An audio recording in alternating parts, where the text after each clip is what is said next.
ঈদের নামাজ পড়ার সঠিক নিয়ম। ঈদের নামাজে যাওয়ার আগে অবশ্যই আমার এই ভিডিওটি দেখবেন। ইনশাআল্লাহ ঈদের নামাজ নিয়ে আপনার কোনো প্যাচ লাগবে না। প্রথমে ইমামের পিছনে দাঁড়ানোর পর আপনি নিয়ত করবেন যে আমি মুক্তাদি হইয়া এই ইমামের পিছনে অতিরিক্ত 6 তাকবীরের সাথে ঈদুল ফিতরের 2 রাকাত ওয়াজিব নামাজ আদায় করিতেছি। আল্লাহু আকবার। তো ইমাম সাহেব আল্লাহু আকবার বলে হাত বাঁধবেন, আপনিও ইমাম সাহেবের সাথে আল্লাহু আকবার বলে হাত বাঁধবেন। তারপর ইমাম সানা পড়বেন, সানা পড়ার পর অতিরিক্ত 3টা তাকবীর দিবেন।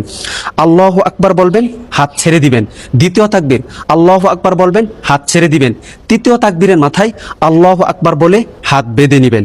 তারপরে ইমাম সাহেব সূরা ফাতিহা এবং অন্য আরো একটি সূরা মিলিয়ে রুকু সিজদা কমপ্লিট করে দ্বিতীয় রাকাতের জন্য দাঁড়াবেন। দ্বিতীয় রাকাতে দাঁড়ানোর পর ইমাম সাহেব প্রথমে সূরা ফাতিহা এবং অন্য আরো একটি সূরা মিলাবেন। সূরা মিলানোর পর রুকুতে যাওয়ার পূর্বে অতিরিক্ত আরো 3টা তাকবীর দিবেন। আল্লাহু আকবার বলবেন, হাত ছেড়ে দিবেন। দ্বিতীয় তাকবীর আল্লাহু আকবার বলবেন, ইমাম সাহেব হাত ছেড়ে দিবেন।